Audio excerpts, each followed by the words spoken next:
This morning, the Crocker Art Museum honoring the life and legacy of Sacramento artist Wayne Thiebaud.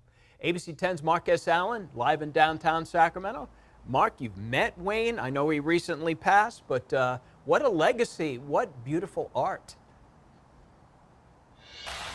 No kidding, and a chance to get closer to it than you will in a long, long time. A specially curated piece taking place right now on the upper levels of the art museum. Right below it, the works of his daughter. I'll explain about that and, yes, my chance encounter with him a little bit later on. Until then, take a look. Welcome to Wayne Thiebaud, a celebration. In his life, a well-collected, well-respected artist. Since his passing on Christmas 2021, he's on a trajectory to join the ranks of Andy Warhol as one of America's most celebrated worldwide. The collection, handpicked by Thiebaud himself in cooperation with the Crocker Art Museum. In his words, "This, for you, is my world to look at." Michael Kimmerman is the art critic for the New York Times who wrote the obituary for Wayne. In addition to covering his work for decades, they became dear friends.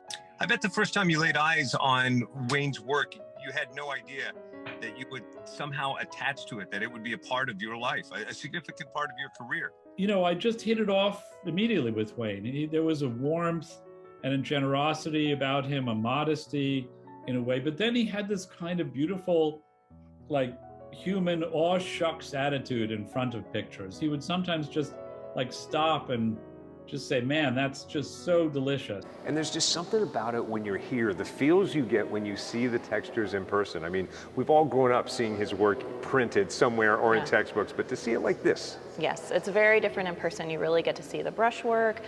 There's so many little details, and you know, the edges and the backgrounds, they seem really simple, but when you do get up close in person, there's so much there to really dive into. It's phenomenal to be able to get up close, and that's something that's always nice here at the Crocker, is that you really can engage with the artwork. You can see it. You're not waiting behind, you know, a line of 15 people to get up close to an artwork.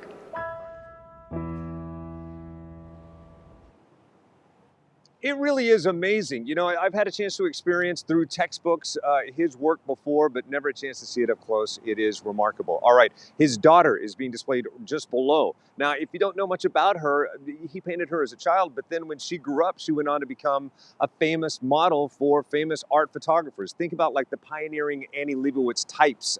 In fact, this photo, the very first nude photo ever to appear in Life magazine, the story behind it unfolds upstairs on the third floor, of course, the works of Wayne. Now, the chance I had to meet him, in 2010, I was invited to be a part of the induction ceremony for the California Museum Hall of Fame. I was excited because being a movie guy, to talk to James Cameron, to talk to Barbra Streisand, Betty White. In fact, standing next to Barbra Streisand, I'm interviewing her. There's an awkward pause, and she points to a gentleman next to her and said, "Aren't you going to talk to Wayne?" Well, that was Wayne Thiebaud, who she later went on to induct into the museum. I had I knew his work, but I didn't know what he looked like until that very moment. And it's a day that I'll long cherish. You cherish his works until the 7th of August. Back to you. Yeah, he sort of put us on the map there. Very, very renowned. And his good buddy, the New York Times art critic. I mean, said it all. All right, Marcus Allen, thank you.